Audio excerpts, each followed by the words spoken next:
साथियों, शाला दर्पण के विद्यालय लॉगिन पर विद्यालय प्रोफाइल अपडेट करने हेतु न्यू टैब एक्टिव किया गया था। यदि आपने उक्त टैब पर अभी तक कार्य पूर्ण नहीं किया है तो इस वीडियो में मैं रामनिवास मेहरा आपको संपूर्ण प्रक्रिया स्टेप बाय स्टेप बताने वाला हूं। तो प्रक्रिया बताने से पहले मेरा आपसे निवेदन रहेगा कि यदि आप चैनल पर नए हैं तो चैनल को सब्सक्राइब करके घंटी वाले बेल आइकन को दबाकर ऑल पर भी क्लिक कर लीजिएगा, क्योंकि इसी प्रकार के महत्वपूर्ण कंटेंट आपको लगातार इस चैनल पर मिलने वाले हैं। तो चलिए साथियों, देखते हैं संपूर्ण प्रक्रिया। सबसे पहले आपको आपके विद्यालय को लॉगिन कर लेना है। इस तरह के टैब आपके सामने दिखाई देंगे। यहाँ आपको एक टैब मिलेगा विद्यालय नेम से, तो आपको इस पर क्लिक कर लेना है। जैसे ही आप इस पर क्लिक करेंगे आपके सामने इस तरह के कई अन्य ऑप्शन यहाँ खुलकर आ जाएंगे। तो आपको यहाँ एक ऑप्शन पहले से अवेलेबल करवाया हुआ था, विद्यालय प्रोफाइल अपडेट करें। ये आपके पास शाला दर्पण पर पहले ही टैब उपलब्ध थी। अब इसके अलावा आपको यहाँ एक टैब और उपलब्ध करवाई गई थी, स्कूल प्रोफाइल अपडेट न्यू नाम से है। तो आपको अब इस पर क्लिक करना है। जैसे ही आप इस पर क्लिक करेंगे आपके सामने इस तरह की इंफॉर्मेशन खुलकर आ जाएगी। तो अब आपको यहाँ क्या क्या चीज़ नई अपडेट करनी है वो इन्फॉर्मेशन शो होगी। सबसे पहले आपको यहाँ बेसिक प्रोफाइल को अपडेट करना होगा। उसके बाद शैक्षिक गतिविधियाँ से संबंधित इन्फॉर्मेशन आपको यहाँ अपडेट करनी होगी। उसके बाद क्रमोन्नति यदि आपके विद्यालय की हुई है तो उससे संबंधित जानकारी आपको यहाँ अपडेट करनी होगी। और अगली जो अपडेशन इन्फॉर्मेशन है आपके सामने, यहाँ विद्यालय से संबंधित अन्य जानकारी आपको यहाँ अपडेट करनी है। निकटतम संस्थान की जानकारी आपको यहाँ अपडेट करनी होगी। उसके अलावा आपको यहाँ निकटतम अन्य नागरिक सेवा संस्थानों का विवरण अपडेट करना होगा। उसके बाद सबसे अंतिम इन्फॉर्मेशन आपको जो यहाँ अपडेट करनी है वो है संबंधित सड़कों का विवरण आपको यहाँ देना होगा। तो आप वीडियो को अंत तक अवश्य देखिएगा, मैं हर बिंदु पर आपको यहाँ चर्चा करके बताऊंगा। तो ये चीज़ आपको देखने के बाद आना है थोड़ा नीचे की ओर। तो आपको यहाँ नीचे आपके विद्यालय से संबंधित इन्फॉर्मेशन शो हो जाएगी। सबसे पहले आपको आपके विद्यालय का शाला दर्पण कोड, यूडाइस कोड, विद्यालय का नेम, सब कुछ आपको यहाँ डिस्प्ले होगा।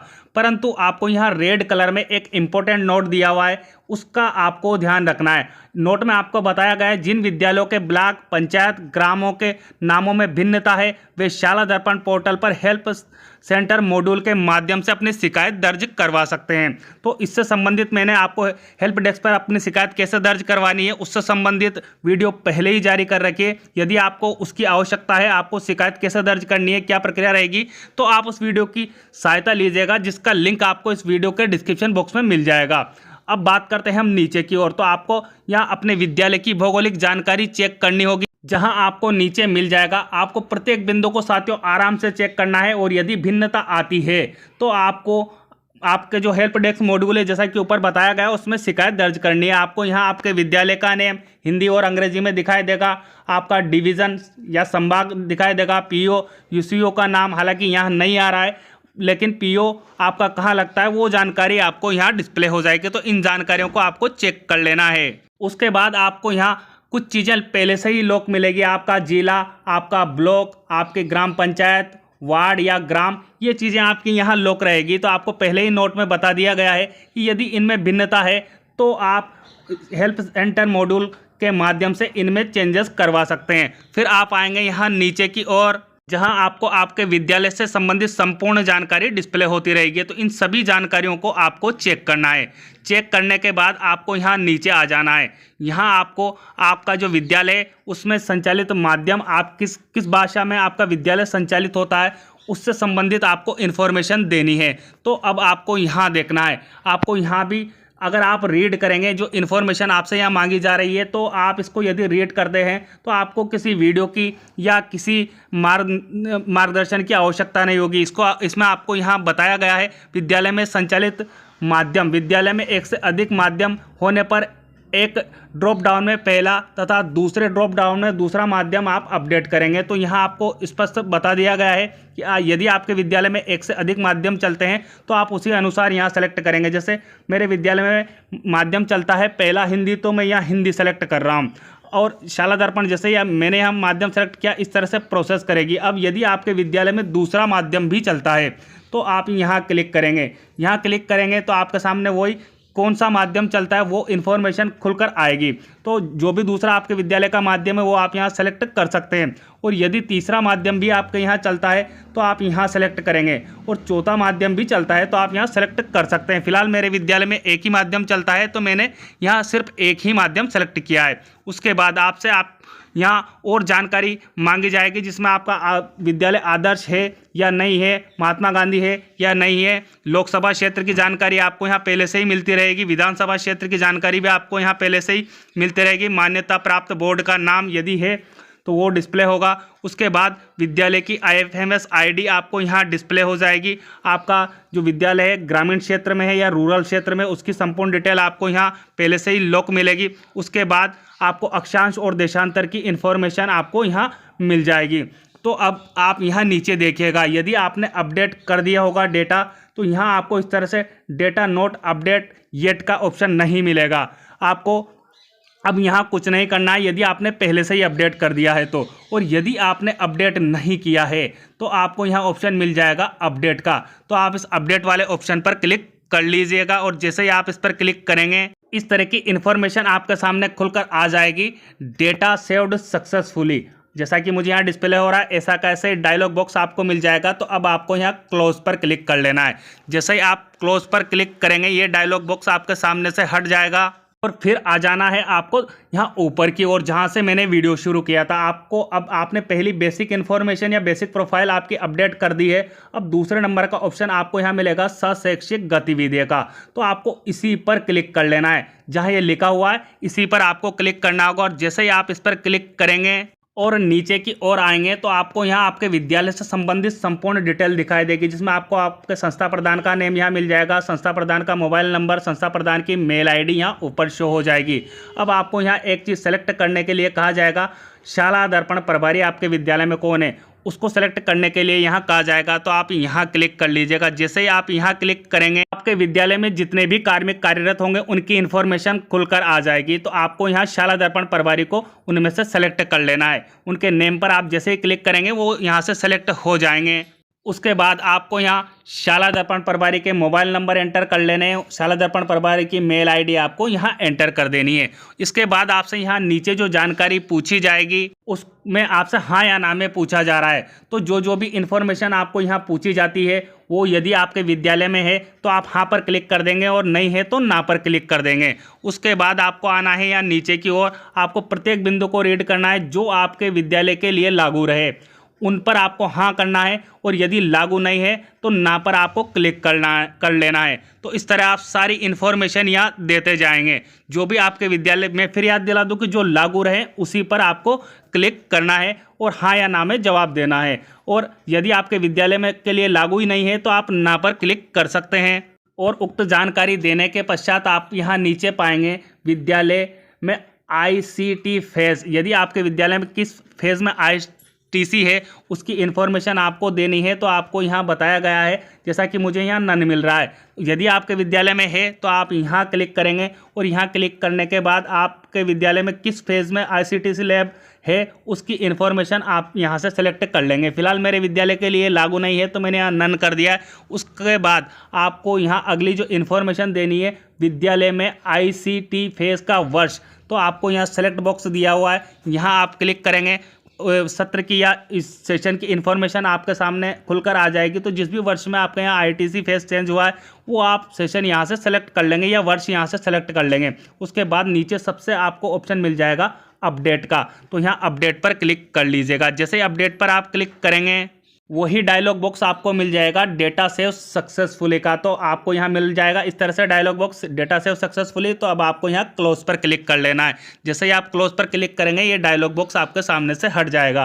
फिर आपको वापस ऊपर की ओर आ जाना है, जहां आपको प्रोफाइल अपडेट करने में तीसरे नंबर की जानकारी देनी है, वो क्रमोन्नति से संबंधित जानकारी देनी है। तो आपको यहाँ क्लिक कर लेना है। जैसे आप यहाँ क्लिक करेंगे आपके सामने इस तरह की इन्फॉर्मेशन खुलकर आ जाएगी। तो अब आपको यहाँ ध्यान रखना है, यदि आपका विद्यालय क्रमोन्नत हुआ है तो आप यहाँ क्लिक करेंगे। जैसे आप यहाँ क्लिक करेंगे आपके सामने इस तरह की इन्फॉर्मेशन आ जाएगी कि यदि आपका विद्यालय उच्च माध्यमिक में कन्वर्ट हुआ है या माध्यमिक से उच्च माध्यमिक में हुआ है, जो भी आपके विद्यालय के लिए लागू रहे वो आप यहाँ से क्लिक कर लेंगे। उसके बाद आपको अगली जो जानकारी देनी है वो यहाँ क्रमोन्नति वर्ष दर्ज कर देना है अपना। जैसे आप यहाँ क्लिक करेंगे, कीपैड आपके पास से एक्टिव हो जाएगा या कंप्यूटर पर आप काम कर रहे हैं तो यहाँ आप टाइप कर सकते हैं किस वर्ष में आपका विद्यालय क्रमोन्नत हुआ है। उसके बाद आपको यहाँ जो जानकारी देनी है क्रमोन्नति आदेश क्रमांक डालने हैं और उसके बाद अगला जो आपको यहाँ चुनना है क्रमोन्नति का माध्यम चुनना है। तो आप यहाँ क्लिक कर सकते हैं, जिस भी माध्यम में आपका विद्यालय क्रमोन्नत हुआ है आप वो यहाँ अपडेट कर सकते हैं। और उसके बाद आपको नीचे मिल जाएगा ऐड का ऑप्शन। तो जैसे ही आप यहाँ ऐड पर क्लिक करेंगे डेटा सेव सक्सेसफुली का मैसेज आपको मिल जाएगा और ये इन्फॉर्मेशन जो आपने ऊपर दर्ज करी है वो आपको यहाँ नीचे शो होने लगेगी। और उसके बाद यदि आपका विद्यालय और क्रमोन्नत हुआ तो ऐड का ऑप्शन आपको यहाँ मिलता रहेगा। फिलहाल मेरा विद्यालय क्रमोन्नत नहीं हुआ है तो मैं यहाँ इन्फॉर्मेशन दर्ज नहीं कर रहा हूँ। तो जैसे ही आप ये सारी इन्फॉर्मेशन जो भी आपको यहाँ मांगी जा रही है वो दर्ज कर देंगे, वो नीचे शो हो जाएगी और फिर आपको यहाँ अपडेट का ऑप्शन मिलने लगेगा। परंतु मेरा विद्यालय क्रमोन्नत हुआ ही नहीं है तो मैं यहाँ इन्फॉर्मेशन शो नहीं कर रहा हूँ, तो मुझे यहाँ अपडेट का ऑप्शन भी नहीं मिल रहा है। मैं इस सूचना को फिल नहीं करूँगा। जैसे यदि आपके लिए लागू रहे तो आप फिल करेंगे और नहीं लागू रहे तो आप यहाँ इसे छोड़ भी सकते हैं। और अब आप ऊपर आएंगे, जहाँ से आप कार्य कर रहे थे वापस आपको वहीं आ जाना है जहाँ आपको अन्य जानकारियाँ देनी है। उसमें अगली जानकारी आपसे मांगी जा रही है, विद्यालय से संबंधित अन्य जानकारी आपको देनी है। तो अब आपको यहाँ क्लिक कर लेना है। जैसे आप यहाँ क्लिक करेंगे आपके सामने आपके विद्यालय से संबंधित अन्य जानकारियाँ यहाँ खुलकर आ जाएगी। तो आपको यहाँ विद्यालय का अपने विद्यालय का स्थापना वर्ष मिल जाएगा।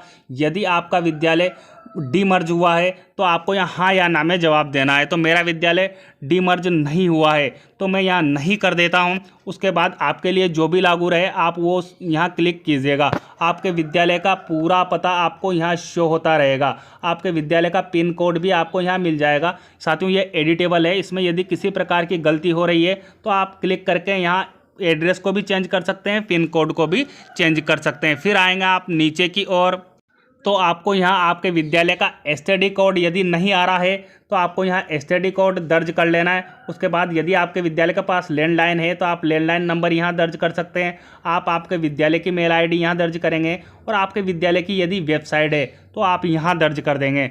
उक्त सूचनाएं दर्ज करने के उपरांत आपको यहाँ नीचे आना है, जहाँ मिल जाएगा आपको अपडेट का ऑप्शन। तो आप यहाँ अपडेट पर क्लिक कर लीजिएगा। जैसे ही आप अपडेट पर क्लिक करेंगे वही डायलॉग बॉक्स आपको मिल जाएगा जैसा पहले मिलता आ रहा है, डेटा सेव सक्सेसफुली। तो अब आपको यहाँ क्लोज पर क्लिक कर लेना है। जैसे ही आप क्लोज पर क्लिक करेंगे ये डायलॉग बॉक्स आपके सामने से हट जाएगा और फिर आपको आना है ऊपर की ओर, जहाँ अगली जो इन्फॉर्मेशन आपको देनी है वो है निकटतम संस्थान की आपको इन्फॉर्मेशन देनी है।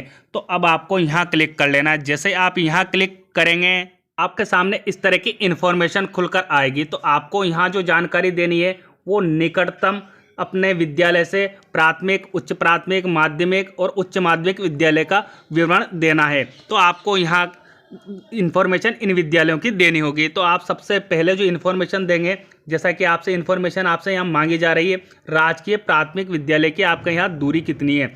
तो आप सबसे पहले यहाँ क्लिक करेंगे और ब्लॉक सेलेक्ट करेंगे। जैसे आप यहाँ क्लिक करते हैं ब्लॉक की इन्फॉर्मेशन आपके सामने आ जाएगी इस तरह से। तो आप यहाँ से उचित ब्लॉक सेलेक्ट करेंगे। जैसे मैंने मेरा ब्लॉक पहले से यहाँ सेलेक्ट किया हुआ है। उसके बाद आपको यहाँ जो अपना निकटतम प्राथमिक विद्यालय को सेलेक्ट करने के लिए कहा जाएगा तो आप यहाँ क्लिक कर लीजिएगा। इस ब्लॉक में जितने भी प्राथमिक विद्यालय हैं उनकी इन्फॉर्मेशन आपके सामने डिस्प्ले होगी। तो आपके विद्यालय के निकटतम प्राथमिक विद्यालय और कौन सा है उसको आप यहाँ से चुन सकते हैं। उसके बाद अगली जो इन्फॉर्मेशन आपको यहाँ देनी होगी उस प्राथमिक विद्यालय की आपके विद्यालय से दूरी कितनी है। तो आप यहाँ क्लिक कीजिएगा। जैसे आप यहाँ क्लिक करेंगे आपके सामने दूरी से संबंधित इन्फॉर्मेशन आ जाएगी। तो आपके विद्यालय की जो भी दूरी है निकटतम प्राथमिक विद्यालय से वो दूरी आप यहाँ से चयन कर लेंगे।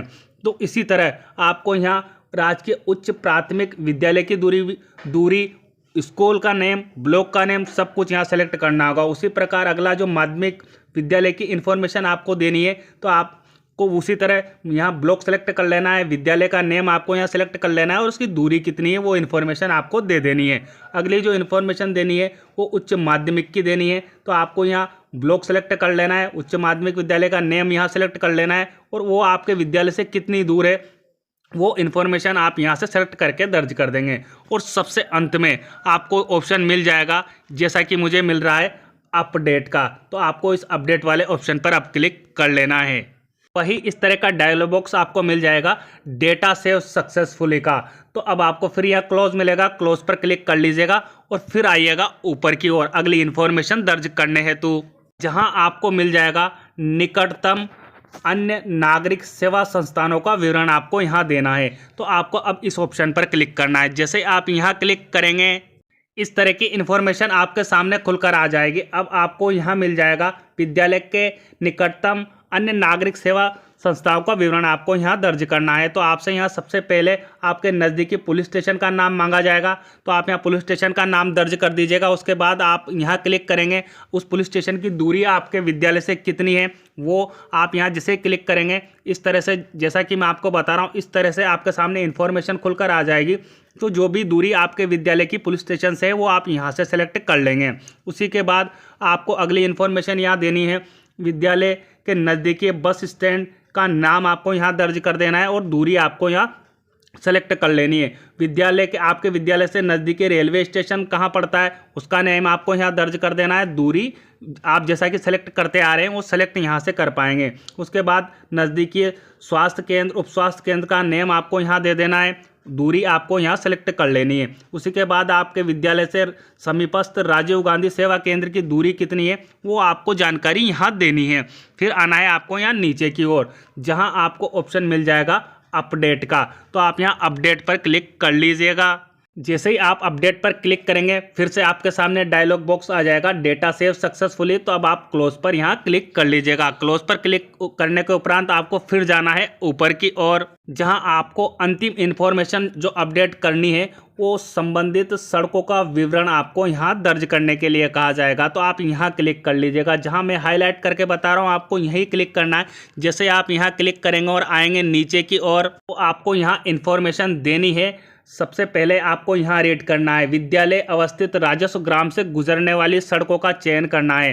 तो आपके विद्यालय या आपका जो राजस्व ग्राम है उससे कौन कौन सी सड़कें गुजरती है उनको आप यहाँ चयन करेंगे। आप एक से अधिक भी यहाँ चयन कर सकते हैं। जैसे कि मैं एग्जाम्पल के रूप में आपको बता रहा हूँ कि मेरे राजस्व ग्राम से जो सड़कें गुजरती है वो है तहसील मुख्यालय को उपखंड तहसील मुख्यालय से जोड़ने वाली केवल एक ही सड़क गुजरती है। तो मैंने वो आप यहाँ सेलेक्ट कर लिया है। वो डिपेंड करता है आपके ऊपर कि आपके विद्यालय से कौन कौन सी सड़कें गुजरती है, उससे संबंधित जानकारी आप यहाँ सेलेक्ट करेंगे। फिर आएंगे आप यहाँ नीचे की ओर, जहाँ आपसे जानकारी मांगी जाएगी विद्यालय अवस्थित ग्राम पंचायत से गुजरने वाली सड़कों का चयन करना है। आपके ग्राम पंचायत जो है उससे कौन कौन सी सड़कें गुजरती है तो उसका चयन आपको यहाँ करना है। तो जो भी इन्फॉर्मेशन आपसे यहाँ मांगी जाती है उसको आपको रीड करना है और उसी के अनुसार आपको दूरी सेलेक्ट करते जाना है, जैसा कि मैंने आपको ऊपर बताया उसी प्रकार। उसके बाद सबसे अंत में आपको सबमिट का ऑप्शन मिल जाएगा, सबमिट पर आपको क्लिक कर लेना है। इस तरह का डायलॉग बॉक्स आपको मिल जाएगा डेटा सेव सक्सेसफुली का। तो अब आप ये डायलॉग बॉक्स आपको जब मिल जाए तो आप यहाँ क्लोज पर क्लिक कीजिएगा। क्लोज पर क्लिक करने के उपरांत ये डायलॉग बॉक्स आपके सामने से हट जाएगा। तो साथियों इस तरह आपको जो शाला दर्पण पर आपके लिए नया टैब अवेलेबल करवाया गया था विद्यालय लॉगिन पर कि विद्यालय की प्रोफाइल को आपको न्यू टैब में अपडेट करना है, तो इस वीडियो के माध्यम से आप बड़े आसानी से अपडेट कर पाएंगे। तो उम्मीद है साथियों जानकारी आपको अच्छी लगी होगी, और जानकारी आपको अच्छी लगी तो प्लीज़ मुझे लाइक और कमेंट अवश्य कीजिएगा, और साथ में चैनल को भी सब्सक्राइब कीजिएगा। और साथियों यदि आप मुझसे वीडियो में किसी प्रकार का और सुधार चाहते हैं कि मैं आपकी सहायता अपने वीडियो के माध्यम से कैसे कर पाऊं और कैसे उसमें सुधार के साथ आपके साथ उपस्थित हो पाऊं, तो वो जानकारी भी मुझे वीडियो के कमेंट बॉक्स में अवश्य दीजिएगा। मिलते हैं साथियों इसी तरह के अहम अपडेट के साथ, तब तक के लिए जय हिंद जय भारत।